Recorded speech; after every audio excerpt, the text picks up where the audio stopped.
যে খবরে শুরুতেই নজর রাখবো, রাজ্যে আরো একবার অস্ত্র সহ গ্রেপ্তার।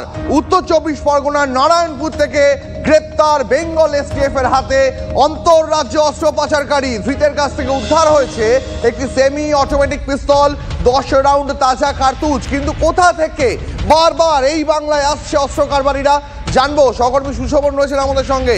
সুশোভন, দেখো, বিহার থেকে এটা মূলত আনা হয়েছিল এবং ইতিমধ্যেই বেঙ্গল এসটিএফ সেটা উদ্ধার করেছে এবং এক ব্যক্তিকে গ্রেপ্তার করেছে এবং যাকে গ্রেপ্তার করেছে তাকে জিজ্ঞাসাবাদ করা হচ্ছে এবং মূলত জানার চেষ্টা করা হচ্ছে যে সে এখানে এনে মূলত কোথায় নিয়ে যাচ্ছিল এবং কাকে দেওয়ার কথা ছিল।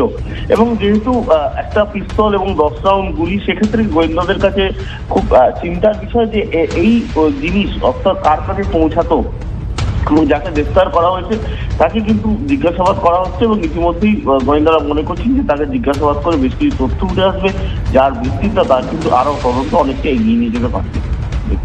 বেশ, অনেক ধন্যবাদ তোমার সুশোভন, অনেক ধন্যবাদ।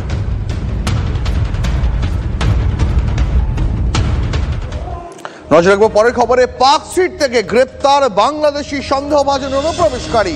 ধৃত মোহাম্মদ আবিদুর রহমানের 6 জানুয়ারি পর্যন্ত পুলিশি হেফাজতের নির্দেশ। গতকাল রাতে মার্কুই স্ট্রিট এলাকা থেকে পাকড়াও করা হয় তাকে। তার কাছে পাওয়া গেছে ভারতীয় পাসপোর্ট। অভিযোগ, 26 ডিসেম্বর জালের নথি নিয়ে ভারতে প্রবেশ করে আবিদুর। 2023 থেকে সে খিদিরপুরেই থাকছিল। ধৃতের কাছ থেকে বাজেয়াপ্ত করা হয়েছে আধার কার্ড, ভোটার কার্ড। দেখা হচ্ছে সেগুলি আসল নাকি নকল। পুলিশ সূত্রে খবর, 12 বছর ধরে নিয়মিত বাংলাদেশ ও ভারতে যাতায়াত করে এই আবিদুর। সূত্র মারফত আরো জানা যাচ্ছে কোথায় থাকতো সেটা বলছেন আবিদুর। কখনো বলছে ওয়াটগঞ্জ, আবার কখনো বলছে তালতলা। বারবার নিজের বয়ান বদলাচ্ছে পুলিশের কাছে। আধার কার্ডে মধ্যমগ্রামের ঠিকানা রয়েছে। জাল নথি তৈরির পিছনে বড় চক্র কাজ করছে, এমনটাই মনে করছেন তদন্তকারীরা। অবৈধভাবে বাংলাদেশ থেকে ভারতে প্রবেশ করেছিলেন এই মোহাম্মদ আবিদুর রহমান এবং তার কাছ থেকে বেশ কিছু জাল নথিপত্র উদ্ধার হয়েছে, যার মধ্যে রয়েছে আধার কার্ড, এমনকি প্যান কার্ড। এবং যে আধার কার্ড উদ্ধার হয়েছে, সূত্রের খবর, সেই আধার কার্ডে উত্তর 24 পরগনার মধ্যমগ্রামের একটি ঠিকানা উল্লেখ করা রয়েছে।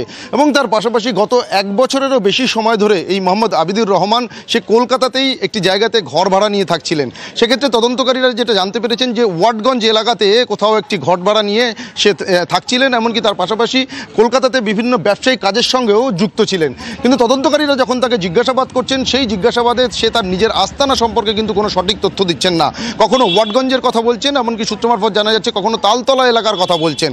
আর এই সমস্ত বিষয়গুলো আরও স্পষ্টভাবে এই আবিদুর রহমানের কাছ থেকে জানতে চাইছেন তদন্তকারীরা। তার পাশাপাশি যে সমস্ত নথিপত্র, অর্থাৎ আধার কার্ড, প্যান কার্ডের মতন যে সমস্ত নথিপত্র তার কাছ থেকে বাজেয়াপ্ত হয়েছে, এই সমস্ত নথিপত্র কোথা থেকে, কিভাবে, কার মাধ্যমে তৈরি করেছিলেন তিনি, আর এই নথিপত্র তৈরি করারও একটা বড় চক্র সক্রিয় রয়েছে, এমনটাও মনে করছে তদন্তকারী আধিকারিকরা। তাকে হেফাজতে নিয়ে জিজ্ঞাসাবাদ করলেই আরও বেশ খানিকটা স্পষ্ট হবে, এমনটাই মনে করছে তদন্তকারী আধিকারিকরা।